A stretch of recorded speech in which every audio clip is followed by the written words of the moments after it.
ৰঙালী বিহুৰ বতৰতে সেমেকি পৰিছে অসমীৰ মন। কুলিৰ মিঠা মাততো বিহু বিহু নালাগে। গছৰ নকুঁহিপাত দেখিও মনটো নভৰে। গছৰ কপৌফুল মৰহি যাব গছতে, উকা হৈ ৰ'ব নাচনি খোপাতে।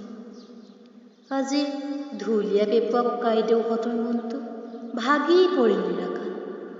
নাচনীক নচোৱা হেঁপাহ মনতেই ৰৈ গ'ল।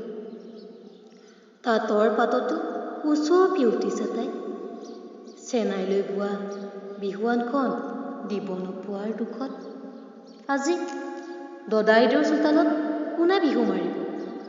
কোন কাৰ ঘৰৰ অতিথি হৈ চিৰা পিঠা খাব?